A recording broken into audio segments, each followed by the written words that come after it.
Hello students, welcome to Jaima maths and economics classes. आज हम करने जा रहे हैं थ्योरी ऑफ डिमांड का नेक्स्ट पार्ट। उसमें क्या है? Law of demand.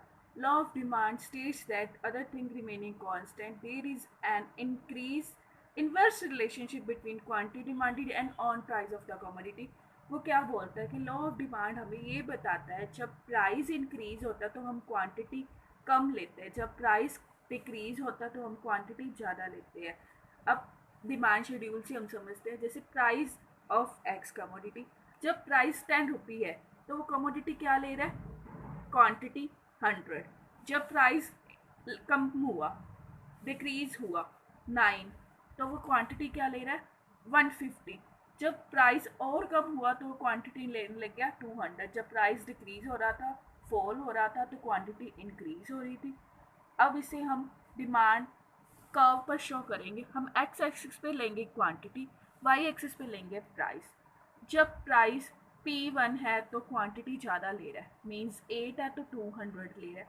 जब प्राइस 10 हो गया, P हो गया, तो क्वांटिटी क्या ले रहा है? कम ले रहा है। ऐसे इसकी assumptions है कि taste and preferences of the consumer remain constant. Taste और प्रेफरेंसेस कांस्टेंट रहनी चाहिए, वो चेंज नहीं होनी चाहिए। इनकम भी कंज्यूमर की चेंज नहीं होनी चाहिए, कंज्यूमर की और बायर की। प्राइजेस रिलेटेड गुड्स के, सब्सटीट्यूट गुड्स और कॉम्प्लीमेंट्री गुड्स के सेम रहने चाहिए, चेंज नहीं होने चाहिए। Consumer do not expect, consumer expect नहीं कर सकते कि उसे फ्यूचर में कमोडिटीज से कुछ ज़्यादा बेनिफिट्स मिलेगा। इसके एग्जेप्शंस क्या है? किन पर ये लॉ नहीं करता, अप्लाई होता? आर्टिकल्स ऑफ डिस्टिंक्शन मीन्स, जैसे डायमंड है, उसका प्राइस कम हो गया तो डिमांड कम हो जाएगी। जब प्राइस ज़्यादा है तो डिमांड है।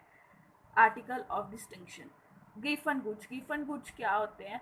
जो गुड्स होते तो इन्फीरियर क्वालिटी के हैं, पर इनके अगर प्राइस हो तो इनकी डिमांड होती है, इनके प्राइस ना हो तो इनकी डिमांड नहीं होती।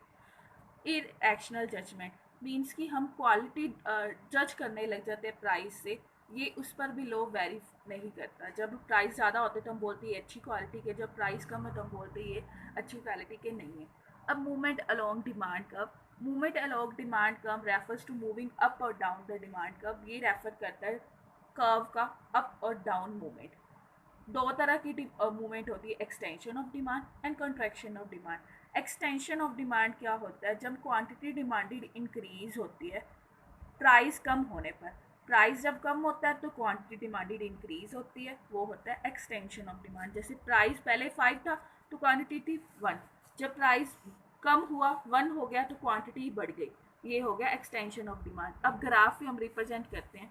जब प्राइस 5 है तो क्वांटिटी डिमांडेड है 1, जब प्राइस 1 हो गया तो क्वांटिटी डिमांडेड है 5, ये हो गया एक्सटेंशन ऑफ डिमांड।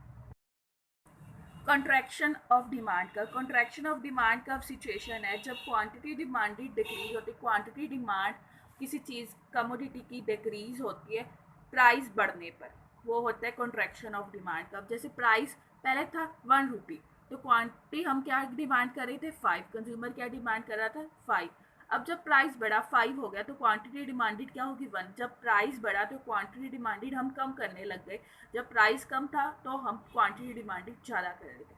अब जब प्राइस हो गया 5 तो डिमांड क्या क्वांटिटी की? 1। जब प्राइस हो गया 1 तो क्वांटिटी डिमांडेड क्या है? 5 है। जब प्राइस बढ़ा तो कंट्रैक्शन ऑफ डिमांड होगी ना, कि क्वांटिटी कम हो गई। जब प्राइस बढ़ा तो डिमांड कम होने लग गई, ये है कंट्रैक्शन ऑफ डिमांड का।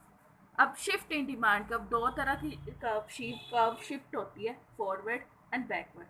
फॉरवर्ड का मतलब आगे, बैकवर्ड का मतलब पीछे। Forward shift in demand curve कब होता है? जब क्वांटिटी डिमांडेड इंक्रीज होती है प्राइस कांस्टेंट रहने पर। मीन्स कि यहाँ पे दूसरे डिटर्मिनेंट्स इसको इफेक्ट करेंगे, प्राइस कांस्टेंट रहेगा। जैसे अब प्राइस 10 है तो डिमांड क्या हो रही है? 20 यूनिट्स। जब प्राइस सेम ही रहा, 10 ही रहा, लेकिन क्वांटिटी डिमांडेड 30 होगी, ये और डिटर्मिनेंट्स इफेक्ट करेंगे। Taste and preferences, consumer expectation, price of related good, जो अदर डिटर्मिनेंट्स वो इसे इफेक्ट करेंगे। और डिमांड बढ़ गई उसी प्राइस पे तो उसे बोलते हैं फॉरवर्ड शिफ्ट इन डिमांड का। जैसे पहले था ए पॉइंट पर डिमांड का, प्राइस वही रहा और डिमांड बढ़ गई, बी हो गई, तो ये हो गया फॉरवर्ड शिफ्ट इन डिमांड का।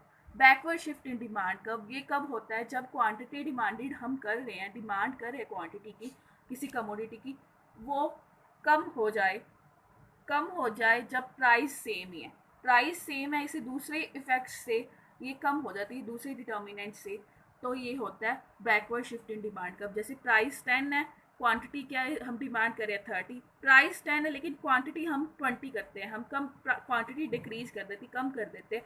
जैसे पहले थी डिमांड कब ए, अब प्राइस वही रहा, डिमांड हमने कम कर दी, डिमांड कब आ गई बी, तो ये क्या हो गया, पीछे हो गया, बैकवर्ड शिफ्ट हो गया डिमांड कब में। Thanks for watching me, please like